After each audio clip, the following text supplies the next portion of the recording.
Tottenham international team, Coach Steve McClaren, will now open the floor for questions from members of the media. Please raise your hand, and once you're indicated, then you can be able to pose your question to Coach McClaren. Gregory, start us off. Coach, back to winning way for Jamaica and back at the top of the table. Before the game, we were talking about the importance of the winger bringing energy. We saw where FIFA, all those wingers really got energy and created those opportunities for the goal. Can you speak about the performance as well as the attackers' influence? As you say, I think it was a great response from the team. What we wanted was to be back in control of the group. I want to thank Trinidad for getting the result at Curacao, and there's still a lot of work to do. But we're pleased with the reaction, pleased with the performance. Changed a few things, brought in energy really,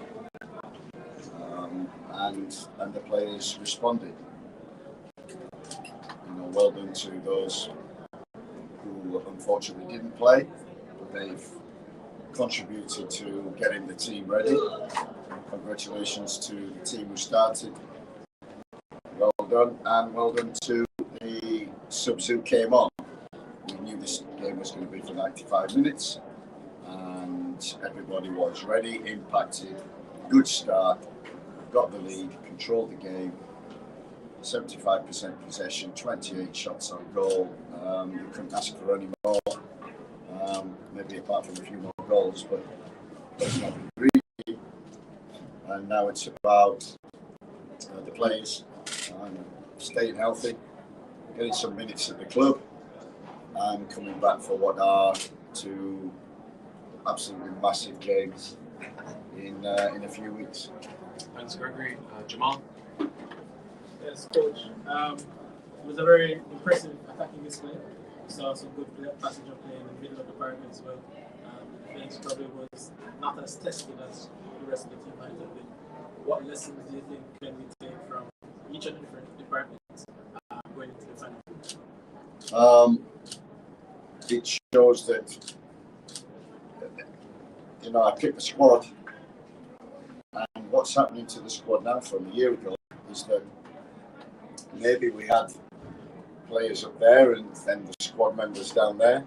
Now the squad's come together, and it's the trust that you have to put in the players to start, to come on, to impact. And if you watch us training, the competition is very fierce. So we have got, I think in the year, the squad has accelerated. We brought new players in. So we're delighted that the squad is strong, and we will need that for the next two games. Thank you, Jamal. Trish? Good night, Coach. Talk to me about the performance. Was it that the turf, when you were in Curacao, how tough was it? Because the changes tonight, the substitutions, were almost a perfection. Players, being slotted in at the right time, going into the positions that's very fitting for them. But was it just the turf, or what would have happened against Curacao, and how you changed that within the short period of time to not get the results tonight? I'm not making excuses, but the turf was always going to be a factor. And talking to Bermuda, Michael, the Bermuda head coach, he kind of criticised the surface, but we made no excuses. It took us 20 minutes to really adapt. And as I said, after that, we had opportunities to score. That's football. It turned around. When you look at the stats again, that could have easily been a different result. The reaction was the key thing to making sure that we at least won tonight, and the players have done that, and Trinidad have done us a favour as well. They sure did. In a team sport, I think, especially when you get the results of a 4-0 win, you credit everybody. But talk to me about the introduction tonight of starting the young player Kahim Dixon, and the introduction of Whisper, who came on, Dijon Richards, came on and did tremendously well. And the same for even CFAS. Talk to me about those three players. CFAS is always a threat. Kahim is now playing first team football regularly, and you can see that. His work rate, we said to the players, there's nothing tactical, nothing about the way they played. It's just pure energy we need, and Kahim gives us that. CFAS was different, that he played and started the 2 games. And, we love Kahim. And now we've got Shamar Nicholson, who's back to, what everybody knows Shamar Nicholson can do. And he had a great effect on the game and helped, not just an effect on the game individually, but helped the team in terms of how he pressed and his work rate, how he held the ball up. He was always a threat. He's in the box. And, he was unlucky not to score against Curacao on 2 occasions. So, as I said before, the squad has concertina to such an extent that the quality within that is a lot closer. So the competition for places is there, which is the key to it. Thank you, Coach. Jordan? Coach, you talked about, Trinidad doing us a favour. Back in our hands, in terms of us being on top of the group again. It was in our hands before we played Curacao away. Now with the final 2 most critical World Cup qualifiers coming in November, how do you, one, not put too much pressure on the players, but balance that with also having them keyed in and fully focused on not letting it slip? I think the key thing was the players knew. The result against Curacao was disappointing, and they wanted the reaction. You could see that in training, the 2 days we had, the focus, and you could see that in the performance. And you're right, 2 games to go, and I said it would go to the last 2 games. And generally it goes to the last. So we've got 2 very intriguing games, but there's still a long way to go, a lot to do. We just hope the players stay healthy, can play minutes for the club, get fitter, and maybe we can get players also back that will improve us even more. Thanks, Jordan. Robert? Yeah, Coach, it looked good out there what the Jamaica team was doing. We made 5 changes. But the question is, how much of what we saw was what the plan was, or how much of it did just happen? Nothing just happens. We have a structure. We have a structure in out of possession. We have a structure in possession, and we've seen that, I think, throughout. In the first game against Cuba, how we played, how we built up, and it's no different now.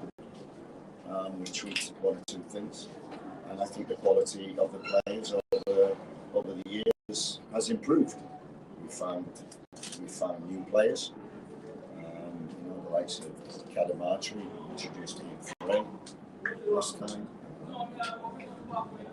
Tyrese Campbell.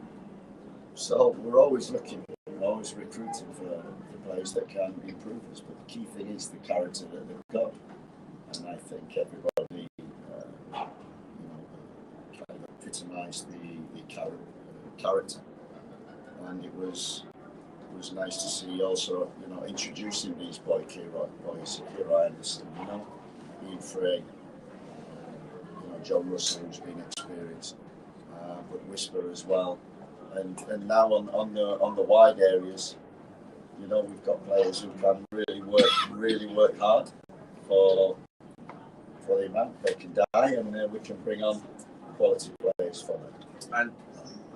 And how much are you looking forward to having the full complement of players back from injury and so on, with all that is there now, to put the 11 together for another game? Yeah, I think when you look at the first squad that we had a lot of injuries. I think about 8 or 9 players were missing. Some of them returned. We lost Nimari Gray, and we hope that they stay healthy. But I think what we've got is a pool of players, maybe 30 players, and the quality is concertinaed so that I trust anyone to come in and do the job. Chris? And you made mention in the pre-match press conference, that you were missing, Isaac Hayden and Casey Palmer. They came in and clearly have made a difference. Again, it's just the importance of what they did tonight and how they performed from your hand. Yeah, it's Isaac gives us that